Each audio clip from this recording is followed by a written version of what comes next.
Hello everyone. So we are still on the topic of the performance and recovery supplements for physical health. So the second one we are going to talk about is creatine monohydrate. So what is creatine monohydrate and how does it beneficial to the body? And so creatine monohydrate, this is a studied and effective supplement for enhancing physical performance.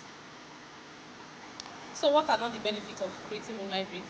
Creatine monohydrate, it helps muscle produce more energy during high intensity workouts, leading to increased more power and strength. So for the people that normally having high intensity workouts, creatine monohydrate is the most help for you so that it can give you more strength and power in the process of your high intensity workout. So guys, thank you guys.